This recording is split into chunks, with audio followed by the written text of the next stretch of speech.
ஏதாவது மூவிஸ் வந்துச்சு அப்படின்னா அந்த ஆக்டரோட கட் அவுட் வச்சுட்டு அவங்களுக்கு வந்து இந்த பால் ஊற்றும் போது கீழே விழுந்து அடிப்படுறது போகிறது வரதெல்லாம் பார்த்துருக்கோம். பட் அதையும் தாண்டி இப்போ வந்து பார்த்தோன்னா ஒரு உயிரே போயிருக்கு. அல்லு அர்ஜுன் என்ன பண்ணியிருக்காரு அப்படின்னா அந்த இடத்துல சர்ப்ரைஸ் விசிட் நான் கொடுக்குறேன் அப்படின்னு சொல்லிட்டு சர்ப்ரைஸாக வந்து தியேட்டருக்கு வந்திருக்காரு. அந்த இடத்துல தியேட்டரோட உரிமையாளருக்கு தகவல் கொடுத்தா இல்லை கொடுக்காம துர்காபாய் தேஷ்முக் ஹாஸ்பிட்டல் அப்படிங்கிற ஹாஸ்பிட்டலில் வந்து அவங்களை அட்மிட் பண்ணுறாங்க. பண்ணும்போது அவங்க என்ன சொல்லிட்டாங்க டாக்டர் அப்படின்னா ஆல்ரெடி அவங்க அம்மா இறந்துட்டாங்க. அதாவது அவங்களா மூவி பார்த்தாங்க, அவங்களா இறந்து போயிட்டாங்க. இதுக்கு எந்த வகையில் தியேட்டரும் அல்லு அர்ஜுனும் எந்த வகையில் சம்மந்தப்பட்டிருக்காங்க அப்படின்னா கண்டிப்பாக சம்மந்தப்பட்டிருக்காங்க. இவங்க பண்ண ஒரு விஷயத்தினால ஒரு உயிர் போயிடுச்சு அப்படிங்கிறது தான் அந்த செக்ஷனு. அதுக்கு வந்து பார்த்தீங்கன்னா இம்ப்ரெசன்மெண்ட் ஃபார் லைஃப் கொடுக்கலாம், அதாவது ஆயுள் தண்டனையே கொடுக்கலாம். அதுக்கு அல்லு அர்ஜுன் சிறைக்கு போகிறது உறுதி அப்படின்னு சொல்ல வரீங்களா மேம்? என்ன இதில் மெயினாக ஏன் தியேட்டரை உள்ளே கொண்டு வந்திருக்காங்க அப்படின்னா ஒரு செலிபிரிட்டி உள்ளே வராங்கன்னா என்ட்ரி அண்ட் எக்ஸிட் கேட் செப்பரேட்டாக இருக்கணும். அது அந்த தியேட்டரில் கிடையாது. லோக்கல் போலீஸ் ஸ்டேஷனுக்கு இன்ஃபார்ம் பண்ணலன்றது ஃபஸ்ட்டு கன்சர்ன். ரெண்டாவது அவரோட குரூப்ஸ் தான் அந்த மாதிரி க்ரௌடை பிடிச்சி ஃபுல்லாக தள்ளி விட்டுருக்காங்க. இப்போ அல்லு அர்ஜுன் வந்து அவங்க குடும்பத்துக்கு மெடிக்கல் சம்பந்தமா எல்லா உதவிகளும் செய்யறேன்னு சொல்லியிருக்காரு. இதன் மூலமா வந்து அவர் வழக்குல இருந்து தப்பிக்கிறதுக்கான ஏதாவது சாத்தியக்கூறுகள் இருக்கா? முடியாது. இது எப்படி தெரியுமா இருக்கு, நான் உன்னை கொன்னுடுறேன், நான் அவன் குடும்பத்துக்கு பணம் கொடுத்துறேன்னு சொல்ற மாதிரி இருக்கு.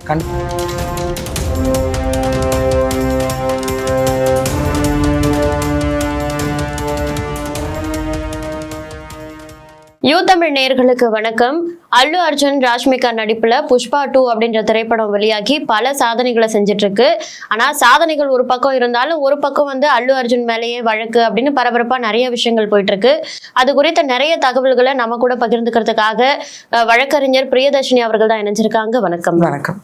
அல்லு அர்ஜுன் மேல ஒரு வழக்கு பதிஞ்சிருக்கு. அந்த வழக்கு குறித்து எங்களுக்கு தெரியாத பல தகவல்களை பகிர்ந்துக்கோங்க. கண்டிப்பா. இப்போ சொன்ன மாதிரி இப்போ எல்லாருக்கும் அந்த மூவி ஹைப்பு அந்த மாதிரி தான் இருக்கும். ஃபர்ஸ்ட் நம்ம இன்சிடென்ட்ஸ் நடக்கிறத பார்த்துருப்போம். இந்த ஏதாவது மூவிஸ் வந்துச்சு அப்படின்னா அந்த ஆக்டரோட கட் அவுட் வச்சுட்டு அவங்களுக்கு வந்து இந்த பால் ஊற்றும் போது கீழே விழுந்து அடிப்படுறது போகிறது வரதெல்லாம் பார்த்துருக்கோம். பட் அதையும் தாண்டி இப்போ வந்து பார்த்தோன்னா ஒரு உயிரே போயிருக்கு. ஒரு உயிர் வந்து போராடிட்டு இருக்கு. ஆக்சுவலி இது வந்து ஒரு 4ஆம் தேதி நைட்டு அரௌண்ட் ஒரு 10:30 ஒரு 10 o'clock நடந்த ஒரு இன்சிடென்ட். என்ன அப்படின்னு பார்த்தோன்னா ஹைதராபாத்ல வந்து சந்தியா தியேட்டர் அப்படிங்கிற ஒரு தியேட்டர்ல வந்துட்டு புஷ்பா 2 மூவி வந்து போயிட்டு இருக்கு. நைட் அரௌண்ட் ஒரு 9:30 நான் சொன்ன மாதிரி எல்லாரும் வந்து வெளியே அடுத்த ஷோக்காக வெயிட் பண்ணிட்டு இருக்கும் போது அல்லு அர்ஜுன் என்ன பண்ணியிருக்காரு அப்படின்னா அந்த இடத்துல சர்ப்ரைஸ் விசிட் நான் கொடுக்குறேன் அப்படின்னு சொல்லிட்டு சர்ப்ரைஸா வந்து தியேட்டருக்கு வந்திருக்காரு. அந்த இடத்துல தியேட்டரோட உரிமையாளருக்கு தகவல் கொடுத்தா இல்ல கொடுக்காம யாருக்குமே தகவல் கொடுக்கல. ஆக்சுவலி இது வந்து 2 விதமாக சொல்லப்படுது. ஒன்று வந்து தியேட்டரோட உரிமையாளருக்கு தெரியுன்ற மாதிரி, இன்னொன்று வந்து தெரியாதுன்ற மாதிரியும் இந்த இடத்துல போயிட்டு இருக்கு. நமக்கு அது இன்வெஸ்டிகேஷன் ப்ராசஸ்ல தெரியும். பட் இப்போ என்ன சொல்றாங்க அப்படின்னா அவர் சர்ப்ரைஸ் விசிட் டு ஆல் அப்படிங்கிறது தான் இப்போ கான்செப்ட். ஆக்சுவலி சர்ப்ரைஸ் விசிட் வந்து இந்த இடத்துல அவங்களுக்கு இப்போ வராரு. அவர் வரும்போது என்ன ஆகுது அப்படின்னு பார்த்தீங்கன்னா okay at the end of the இது வந்து நமக்கு என்ன ஆகுதுன்னா ஒரு 35 வயசு மதிக்கத்தக்க ஒருத்தவங்க, அதாவது ரேவதி அப்படிங்கிறவங்க வந்துட்டு இறந்துடுறாங்க. அவரோட சன்னு பேர் வந்து ஸ்ரீ தேஜ் அப்படின்றவர் வந்து 13 வயசு, ஸ்டில் இப்போ ஹாஸ்பிட்டல்ல போராடிட்டு இருக்காரு. யாரெல்லாம் மூவி வந்திருக்காங்க இவங்க குடும்பத்துலனா இவங்க, அவங்க பையன், ஹஸ்பண்ட், ரிலேட்டிவ்ஸ் இப்படி மூவிஸ் வந்திருக்காங்க. என்ன ஆகுதுன்னா நமக்கே தெரியும் ஆக்சுவலி ஒரு தியேட்டர்ல என்ன மாதிரி க்ரௌட் இருக்கும்.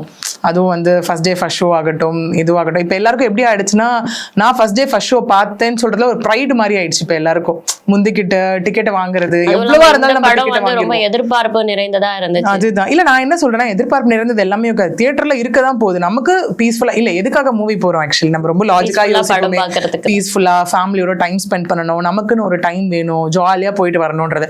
பட் இது கடைசியில ஒரு சோக சம்பவமாவே மாறிடுச்சு. இது பாக்குறவங்களுக்கு எப்படின்னா 2 நாள் ஒரு நியூஸ் கண்டென்ட், பட் இழந்தவங்களுக்கு அப்படிதான் அவங்களோட பெயின் எல்லாமே அந்த இடத்துல புரியும். இது எப்படி நான் ரிலேட் பண்ண விரும்புறேன்னா அது எந்த ரிலீஜனா வேணா இருக்கட்டும், அது கோவிலோ ஒரு சர்ச்சோ இல்ல ஒரு மசூதியோ போனாலும் நம்மளால ஒரு 5 நிமிஷம் அந்த லைன்ல நிக்க முடியாது கூட்டத்துல. ஐயோ வேர்க்குது, மூச்சு அடைக்குது, அதனால நான் எங்க ஸ்பெஷல் கியூ இருக்குன்னு பாரு, நான் போய் சாமியை பார்த்துறேன் பே பண்ணிட்டு அப்படின்னு உங்களுக்கு நம்பிக்கை தர ஒரு விஷயத்துக்கு உங்களால டைம் ஸ்பெண்ட் பண்ண முடியல. ஆனா ஒரு தியேட்டரு ஒரு மூவி நம்ம போகும்போது என்ன ஆகும், மூவி நம்ம இதுவே இது நடந்தது. இப்போ ஏர் ஷோ நடக்கும்போது என்ன நடந்துச்சு, அவ்வளோ வெயில்ல போய் ஏறி விழுந்துக்கிட்டு அவ்வளோ க்ரௌட்ல எல்லாம் மிதிப்பட்டு உதப்பட்டு அந்த மாதிரி தான் வந்தாங்க. நல்லாவே தெரியும் அங்கே போகக்கூடாதுன்றது ஃபர்ஸ்ட் விஷயம். ரெண்டாவது ஃப்ளட் வந்து அன்னைக்கு என்ன நடந்தது, ஃப்ளட் அப்பதான் முடிஞ்சிருக்கு. கை குழந்தைய தூக்கிட்டு போய் நான் எக்ஸ்ப்ளோர் பண்ண போறேன், அப்படின்னு போறாங்க. அட்வென்ச்சர் இல்ல, இது எனக்கு புரியல. உயிர் சம்பந்தப்பட்டது ஒரு அட்வென்ச்சர் எக்ஸ்ப்ளோர் பண்றது எல்லாமே செகண்டரி. ஏன் நான் இதை சொல்ல விரும்புறேன்னா, நமக்கு ஒரு பக்கம் லா, ஒரு பக்கம் போலீஸ் அஃபீஷியல்ஸ் எல்லாமே அவங்க வேலைகளை செஞ்சாலும் ஆஸ் அ பர்சன் நமக்கு அந்த ஒரு என்ன சொல்றது, ஒரு கடமை இருக்கணும், உணர்ச்சி இருக்கணும், ரெஸ்பான்சிபிலிட்டி இருக்கணும். Being a person responsible to the சொசைட்டியும் இருக்கணும், டுவர்ட்ஸ் தெம் அண்ட் ஃபேமிலியும் அவங்களுக்கு அந்த இடத்துல இருக்கணும்ன்றது தான். ஓகே, இவங்க பேக் டு திஸ். ஆக்சுவலி இவங்க என்னன்னா, போகும்போது இவங்க அந்த கூட்ட நெரிசல்ல மாட்டிக்கிறாங்க. ஒன்று. ரெண்டாவது என்ன ஆகுதுன்னா, அவங்க அடிபட்டுட்டாங்க, மயங்கி விழுந்துட்டாங்கன்னு நினச்சிதான் அவங்களை ஹாஸ்பிட்டல் தூக்கிட்டு போகிறாங்க. ஹாஸ்பிட்டல் வந்து நம்ம அது பார்த்தீங்கன்னா இதில் செகந்திராபாத்தில் இருக்க ஒரு ஹாஸ்பிட்டலில் வந்து அவங்கள அட்மிட் பண்ணுறாங்க. அதாவது துர்காபாய் தேஷ்முக் ஹாஸ்பிட்டல் அப்படிங்கிற ஹாஸ்பிட்டலில் வந்து அவங்களை அட்மிட் பண்ணுறாங்க. பண்ணும்போது அவங்க என்ன சொல்லிட்டாங்க டாக்டர் அப்படின்னா, ஆல்ரெடி அவங்க அம்மா இறந்துட்டாங்க, அதாவது ரேவதி, ஷிஸ் பீன் பாஸ்ட் அவே. பையன் வந்துட்டு இருக்காங்க. பையனும் ஏன் பொழைச்சாங்க அப்படின்னா, அந்த ஹாஸ்பிட்டல் அந்த இடத்துல அவருக்கு சிபிஆர் கொடுத்துருக்காங்க, அதாவது எமர்ஜென்சி ரெஸ்பான்சிவ் சிஸ்டம். அதை உடனே அது கொடுத்ததுனால அவர் வந்துட்டு உயிர் பொழைச்சிருக்காரு. But still is in a critical stage. எதனால் அவங்க இறந்தாங்க அப்படின்னு பார்க்கும்போது, low oxygen to the lungs plus low BP. ஏன்னா நமக்குமே ஒரு இடத்துல நின்னா என்ன ஆகும், மூச்சு முட்டும், நம்மளால முடியாது, கையை எடுத்து விசிறுவோம், ஏதாவது கிளாத் எடுத்து விசிறுவோம், அந்த மாதிரி பண்ணுவோம். அது என்னதான் ஓப்பன் ஏரா இருந்தாலுமே ஃபுல்லாக போட்டு நெருக்கும் போது என்ன ஆகும் அந்த இடத்துல, ஆப்வியஸா வந்து நமக்கு ஆக்சிஜன் போல லங்ஸுக்கு அப்படின்னாலுமே மூச்சு விட முடியலன்னா அடுத்தது வந்து உங்களுக்கு என்ன ஆட்டோமேட்டிக்கா பிளட்டுக்கு வந்து ஃப்ளோ ப்ராப்பரா இருக்காது. அடுத்தது ஒரு ஆர்கன்ஸ்க்கா ஆக்சிஜன் போறது கம்மியாடும், பிளட் போறது கம்மியாடும். இப்படிதான் எங்க டெத்து நடந்திருக்கு. இது வந்து என்ன இன்சிடென்ட் நடந்தது, ஓகேங்க, இன்சிடென்ட் நடந்தது எல்லாமே ஓகே. அவங்களா வந்தாங்க, அவங்களா மூவி பார்த்தாங்க, அவங்களா இறந்து போயிட்டாங்க. இதுக்கு எந்த வகையில தியேட்டரும் அல்லு அர்ஜுன் எந்த வகையில சம்பந்தப்பட்டிருக்காங்க அப்படின்னா, கண்டிப்பா சம்பந்தப்பட்டிருக்காங்க.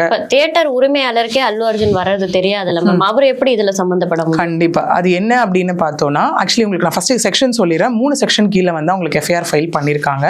யார் யார் மேல ஃபைல் பண்ணியிருக்காங்க அப்படின்னா, தியேட்டரோட உரிமையாளர் மீது, அல்லு அர்ஜுன் மீதும் ஃபைல் பண்ணியிருக்காங்க. தென் அந்த லைக் செக்யூரிட்டி இருப்பாங்க இல்லையா, அல்லு அர்ஜுன் கூட நமக்கே தெரியும், ஒரு செலிபிரிட்டிஸ் வந்தா அவங்க நார்மலா தான் வருவாங்க. அந்த கூட இருக்க செக்யூரிட்டிஸ் வரும்போது என்ன பண்ணுவாங்க, எல்லாரும் தள்ளி விட்டுட்டு ரொம்ப ஹைப் கொடுத்துட்டு அந்த மாதிரி வருவாங்க. ஸோ அவங்க மேலேயும் வந்து இந்த இடத்துல கேஸ் ஃபைல் பண்ணப்பட்டிருக்கு. என்ன பட்டிருக்குன்னா, 3 செக்ஷன்ஸ் கீழே ஃபைல் பண்ணியிருக்காங்க. அதாவது பிஎன்எஸ் கீழே, பாரதிய நியாய சங்கேதா, அது கீழே வந்து 3 செக்ஷன். ஃபர்ஸ்ட் செக்ஷன் பார்த்தீங்கன்னா செக்ஷன் 105. அது என்னன்னா, culpable homicide not amounting to murder அப்படின்னு சொல்லுவோம். இங்க அவங்களோட இன்டென்ஷன் என்னன்னா, மர்டர் பண்ணணுன்றது கிடையாது, பட் திங் ஹேப்பன்ட். அதுதான், இவங்க பண்ண ஒரு விஷயத்தினால ஒரு உயிர் போயிடுச்சு அப்படிங்கிறது தான் அந்த செக்ஷனு. அதுக்கு வந்து பார்த்தீங்கன்னா இம்ப்ரெசன்மெண்ட் ஃபார் லைஃப் கொடுக்கலாம், அதாவது ஆயுள் தண்டனையே கொடுக்கலாம் அதுக்கு ஆக்சுவலி பார்த்தீங்கன்னா. இல்லை அப்படின்னா 5 வருஷத்துக்கு குறையாம அதுக்கு பனிஷ்மெண்ட் கொடுக்கலாம். இதுதான் வந்து நமக்கு லா சொல்லுது. 10 இயர்ஸ்க்கு மேல அல்லது லைஃப் இம்ப்ரெசன்மெண்ட் வரைக்கும் போலாம், depends with the facts and circumstances of the case. இது வந்து அல்லு அர்ஜுன் சிறைக்கு போறது உறுதி அப்படின்னு சொல்ல வரீங்களா? உறுதின்றதை தாண்டி நான் எப்படி சொல்றது, இது இப்போ எஃப்ஐஆர் பதிவு பண்ணப்பட்ட ஒரு விஷயம், அதை நான் உங்களுக்கு சொல்றேன். செகண்ட் செக்ஷன் என்ன இந்த இடத்துல அப்படின்னு நம்ம பார்க்க போனோம் அப்படின்னா, செக்ஷன் 118 clause 1 அப்படிங்கிற ஒரு செக்ஷன் பண்ணியிருக்காங்க. அது என்னன்னா, causing grievous hurt to the person. என்னன்னா, அவங்களுக்கு வந்து ரொம்ப ஒரு ஹர்ட் ஆகக்கூடிய வந்து ஒரு என்ன சொல்றது, ஒரு வலுவான ஒரு செயல் பண்ற ஒரு விஷயம்னு வச்சுக்கோங்களேன். அது வந்து 118 சொல்றாங்க. ரெட் வித் செக்ஷன் 3 clause 5 ஒன்று சொல்லியிருக்காங்க. இது 3 செக்ஷன். 3 clause 5 என்ன சொல்றாங்க அப்படின்னா, criminal act done by a group of person. இப்போ அந்த அவங்க செக்யூரிட்டிஸ்ன்றது குரூப் தான் இல்லையா, அதை ஒருத்தர் பண்ணாலும் அதுதான், குரூப் பண்ணாலும் அதுதான். அட் எண்ட் ஆஃப் த டே அந்த குரூப்போட இன்டென்ஷன் என்ன, குரூப் அந்த இவங்க எல்லாத்தையும் மக்கள் எல்லாத்தையும் தள்ளி விடணும், தள்ளி விட்டுட்டு அவரை சேஃபா கூட்டிட்டு வரணும். இதுலதான் 3 செக்ஷன் போட்டிருக்காங்க. இப்ப எல்லாரும் செக்யூரிட்டி எத்தனை பேர் மேல கேஸ் போட்டிருக்காங்க மேம்? கண்டிப்பா அது அவங்க ட்ரூப் ஆக்சுவலி மேல போட்டிருக்காங்க. எத்தனை பேருன்றது நம்ம இது வரைக்கும் வெளியே வரல. அவங்க என்ன போட்டிருக்காங்கன்னா, செக்யூரிட்டி டீம் தான் கொடுத்திருக்காங்க அந்த இடத்துல. ஆக்சுவலி எஃப்ஐஆர்லுமே அதுதான் நமக்கு இருக்காங்க. இப்ப எல்லாருமே கேட்கலாம், சரிங்க அந்த செக்ஷன்ஸ் எல்லாம் போட்டுட்டாங்க, இதுல எப்படி இவங்க 2 பேரும் ரெஸ்பான்சிபிள் ஆவாங்க? செக்யூரிட்டி டீம் எல்லாமே ஓகே, அப்படியே பாத்தீங்கன்னா அல்லு அர்ஜுன் வராரு, அவங்க டீம் தள்ளி விட்டாங்க, போட்டாங்க, ஓகே. இதுல ஏன் தியேட்டரோட ஓனரை கொண்டு வரீங்க அப்படின்னு பார்த்தோம்னா, சில தியேட்டர்ஸ் இருந்தா சில ரூல்ஸ் இருக்கணும் ஆக்சுவலி. இப்போ நம்ம ரீசெண்டா ஒரு பெரிய பெரிய ஸ்டார்ஸ் மூவி வரும்போது அடிக்கடி ஒரு இஷ்யூ வந்து பாப்அப் ஆகும்.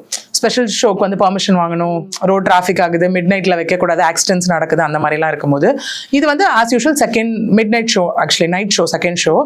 என்ன இதுல மெயினா ஏன் தியேட்டரை உள்ள கொண்டு வந்திருக்காங்க அப்படின்னா, ஒரு செலிபிரிட்டி உள்ள வராங்கன்னா என்ட்ரி அண்ட் எக்ஸிட் கேட் செப்பரேட்டா இருக்கணும். அது அந்த தியேட்டர்ல கிடையாது. இது முதல் விஷயம். 2வது விஷயம் என்னன்னா, அந்த மாதிரி யாராவது வராங்கன்னா, பொதுவாகவே ஒரு தியேட்டர் பொறுத்த வரைக்கும் என்னன்னு பார்த்தீங்கன்னா, சஃபிஷியன்ட் செக்யூரிட்டி டீம் இருக்கணும். இப்போ நம்மளே பார்த்துருப்போம் சில தியேட்டர்ஸ்ல, சென்னையில ரொம்ப வந்து பீக்கா இருக்கு, இந்த ஃபர்ஸ்ட் டே செகண்ட் டே ஷோலாம் போலீஸ் நின்று எல்லாரும் இது பண்ணிட்டு இருப்பாங்க. நம்மளே பார்த்துருப்போம், உள்ளே வரும்போது க்ரௌடை ப்ராப்பரைஸ் பண்ணுறது, வண்டி ப்ராப்பராக உள்ளே வர்றது, வண்டியை ப்ராப்பராக வெளியே எடுத்துகிட்டு போகிறது, அந்த மாதிரி அந்த தேட்டருக்குன்னு சில செக்யூரிட்டி டீம்ஸ் இருக்கணும். அது இங்கே இல்லை. இது 2 ரீசன்னால தான் தேட்டரையும் இதில் இன்க்ளூட் பண்ணியிருக்காங்க. ஓகே, இது நமக்கு ஓகே. ஏன் அல்லு அர்ஜுனை உள்ளே இன்க்ளூட் பண்ணியிருக்காங்க அப்படின்னு பார்த்தோன்னா, அவர் வந்து இன்ஃபர்மேஷன் கொடுக்கல. ஏன்னா ஒரு செலிபிரிட்டி இந்த மாதிரி போகிறாங்க எங்கேயாவது அப்படின்னா லோக்கல் போலீஸ்க்கு வந்து அவங்க இன்ஃபர்மேஷன் கொடுக்கணும். இப்போ நம்ம அதை எப்படி ரிலேட் பண்ணலாம் அப்படின்னு பார்த்தீங்கன்னா, இப்போ ஃபார் எக்ஸாம்பிள் எல்லாருமே அது மீடியாவில் பார்த்த ஒரு விஷயம் தான். தனுஷ் ஆகட்டும், ஜெயம் ரவி ஆகட்டும், இல்லை யாராவது கோர்ட்டுக்கே ஒரு செலிபிரிட்டி வராங்கன்னா கூடவே ஒரு போலீஸ் வந்துட்டு ஒரு போலீஸ் போவாங்க இல்லையா? அந்த மாதிரி நம்ம எல்லா செலிபிரிட்டிஸுமே பார்த்துருக்கோம். எங்கேயாவது ஒரு ஷோஸ்க்கு வராங்க அப்படின்னா அவங்க கூட ஒரு போலீஸ் வந்துட்டு இல்லை ஏதோ ஒரு செக்யூரிட்டி கார்டு வந்துட்டு போவாங்க இல்லையா? அந்த மாதிரி அவர் லோக்கல் போலீஸ் ஸ்டேஷனுக்கு இன்ஃபார்ம் பண்ணலன்றது ஃபர்ஸ்ட் கன்சர்ன். 2வது, அவரோட குரூப்ஸ் தான் அந்த மாதிரி க்ரௌடை பிடிச்சி ஃபுல்லாக தள்ளி விட்டுருக்காங்க. மேபி அவங்க தள்ளி விடாமல் இருந்திருந்தா இவங்களுக்கு அந்த சஃபகேட் ஆயிருக்காது, அந்த விஷயங்கள்லாம் ஆயிருக்காது இல்லையா? மூச்சு விட முடியாமல் போயிருக்காது, அந்த விஷயம்லாம் இருந்திருக்காது. அவங்க கம்ஃபர்டபுளாக இருந்திருப்பாங்க. இந்த ரீசன்னால தான் வந்து அல்லு அர்ஜுனையும் உள்ள இன்க்ளூட் பண்ணியிருக்காங்க. வந்துட்டு தென் தேட்டர் ஓனரே உள்ள இன்க்ளூட் பண்ணியிருக்காங்க. ஓகே, இது எல்லாமே அப்பார்ட். பட் ஃபைனலி இந்த இன்சிடென்ட் நடந்தப்போ அல்லு அர்ஜுன் என்ன சொல்லியிருக்காங்க அவங்க டீம்ல இருந்துன்னா, இது எங்களுக்குமே ரொம்ப வருத்தம் அளிக்கிற ஒரு விஷயமா தான் இருக்கு. எங்க சைடு இருந்து என்ன மெடிக்கல் சப்போர்ட் வேணும், என்ன வேணுமோ நாங்கள் ஃபுல்லாக கொடுக்குறோம் அப்படின்னு அவங்க சொல்லியிருக்காங்க. இன்னொன்று இங்கே கேட்கலாம், ஓகே இவ்வளோ இன்சிடென்ட் நடந்திருக்கு, இது வந்து போலீஸாக எடுத்த கேஸா இல்லை கம்ப்ளைண்ட் கொடுத்து வந்த கேஸா அப்படின்னு பார்த்தோன்னா, இது கம்ப்ளைண்ட் கொடுத்து வந்த கேஸ் தான். இறந்து போனாங்க இல்லையா ரேவதி, அவங்க ஹஸ்பண்ட் வந்து ஸ்டேஷனில் கம்ப்ளைண்ட் ஃபைல் பண்ணி இது எஃப்ஐஆராக இப்போ மாற்றப்பட்டிருக்கு. இப்போ அல்லு அர்ஜுன் வந்து அவங்க குடும்பத்துக்கு மெடிக்கல் சம்பந்தமா எல்லா உதவிகளும் செய்யறேன்னு சொல்லியிருக்காரு. இதன் மூலமா வந்து அவர் வழக்குல இருந்து தப்பிக்கிறதுக்கான ஏதாவது சாத்தியக்கூறுகள் இருக்கா? முடியாது. இது எப்படி தெரியுமா இருக்கு, நான் உன்னை கொன்னுடுறேன், நான் அவங்க குடும்பத்துக்கு பணம் கொடுத்துறேன்னு சொல்ற மாதிரி இருக்கு. கண்டிப்பா எஸ்கேப் ஆக முடியாது. அவர் மேல போட்ட எஃப்ஐஆர் போடப்பட்டது தான். ஓகே, அதுக்கு வருத்தம் தெரிவிக்கிறது, அது பண்றது எல்லாமே அவரோட ஓன் என்ன சொல்றோம் அனுமானத்திலயோ அபிப்பிராயத்திலயோ அவர் பண்ற ஒரு விஷயங்கள்.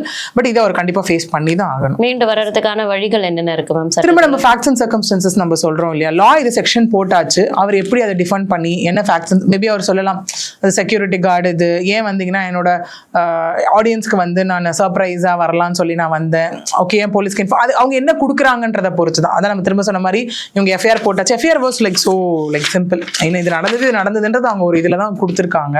அவர் வந்து அந்த இதில் என்ன டிஃபென்சிவாக பாயிண்ட் எடுக்கிறாரு, அது எப்படி கொண்டு வரப்போகுது, அது என்ன சர்க்கம்ஸ்டன்ஸ் ரிலேட் ஆக போகுதுன்றது எல்லாமே நமக்கு ஃபியூச்சர் அப்டேட்ஸில் தான் தெரியும்.